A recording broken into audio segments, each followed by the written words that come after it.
اور ایک عمل اور بھی ہے، کسی بزرگ نے اس عاجز کو اس کی اجازت دی تھی اور آج آپ لوگوں کو اس کی اجازت دے دیتے ہیں، اس عمل کی فائدہ اٹھائیں، اللہ کی مخلوق کو فائدہ ہوگا، ہم کون سا دم درود والے ہیں؟ دو عمل، ایک عمل تو یہ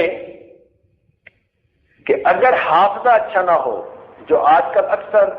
بچے بچیوں کو یہ مشکل پیش آتی ہے، تو وہ خود یا ماں باپ روزانہ ہر نماز کے بعد سورہ الم نشرح لک صدرک یہ پڑھ کر ان کے سینے پہ پھونک دیا کریں۔ اگر بڑے ہوں، سمجھدار ہوں، تو جب بھی پڑھنے بیٹھیں، پیپر دینے بیٹھیں، پڑھنے بیٹھیں، لیکچر سننے بیٹھیں، استاد کا درس سننے بیٹھیں، تو یہ سورت پڑھ کے سینے پہ پھونک دیں۔ جو آدمی اس کو اپنا معمول بنا لے گا، اللہ تعالیٰ اس کے حافظے کو کبھی فرما دے گا۔ اس عاجز نے اس عمل کو ہزاروں دوستوں پر آزمایا، ہزاروں دوستوں پر آزمایا۔ لوگوں نے یہاں تک بتایا کہ ایک آدمی 1 سال میٹرک میں فیل ہو گیا، پھر اس نے یہ عمل کسی محفل میں سنا اور اس نے باقاعدہ کرنا شروع کر دیا، اگلے سال پورے اسکول میں فرسٹ آ گیا۔ کسی محفل میں اس عاجز نے اسی طرح بتایا کہ بھائی پڑھا کریں، تو ایک بچی نے خط لکھ کر اپنے حالات بتائے، کہنے لگی کہ میں تو بڑی مشکل سے پاس ہوتی تھی، میرے دل کی تمنا تھی کہ میں لیڈی ڈاکٹر بنوں، آپ کا یہ عمل میں نے ایک محفل میں سنا، اس کو عمل کرنا شروع کر دیا، مس کبھی نہیں کیا۔ کہنے لگی میں نے امتحان دیا، الحمدللہ کا میڈیکل کالج میں پہنچ چکی ہوں۔ تو دنیا کی تعلیم میں لوگ فائدہ پا گئے، تو دین کی تعلیم میں تو یقیناً فائدہ ہوگا۔ اس لیے حفظ بچہ نہ کر رہا ہو، آگے چل نہ رہا ہو، حفظ پکا نہ ہوتا ہو، زیادہ غلطیاں آتی ہوں، تو سب کے لیے یہ مجرب عمل،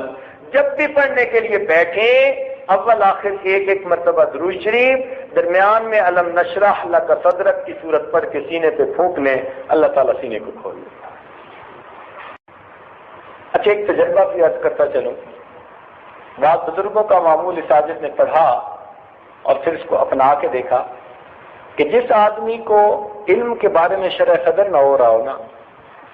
یعنی وہ پڑھتا ہو بھول جاتا ہو، یاد رکھنا مشکل ہو جاتا ہو، علم کے ساتھ منافقت نہ پیدا ہو رہی ہو، کئی تو لبا ہوتے ہیں نا بیچارے، محنت تو کرتے ہیں مگر اس کا نتیجہ کوئی نہیں نکلتا۔ حضرت عبداللہ ابن عباس عنہ نے ایک مرتبہ،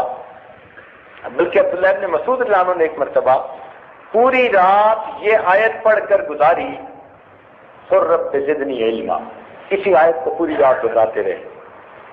تو یہ عمل ان کا تھا، لیکن ہم نے یہ تجربہ کیا کہ اگر طالب علم کبھی رات کو تہجد پڑھے اور اس سے آگے پیچھے کی چند آیتیں آتی ہوں کہ مسنون کی رات ہو سکے نماز کے اندر، اور پھر اس آیت کو بار بار پڑھتا رہے جتنا طبیعت چاہے، تعداد کا تعین نہیں، جتنا طبیعت چاہے، تو اگر وہ اس طرح چند دن تہجد میں اس آیت کا بار بار ورد کرے گا، اللہ اس کی برکت سے اس کو شرح صدر عطا فرما دے، علم کے لیے سینہ کھل جائے۔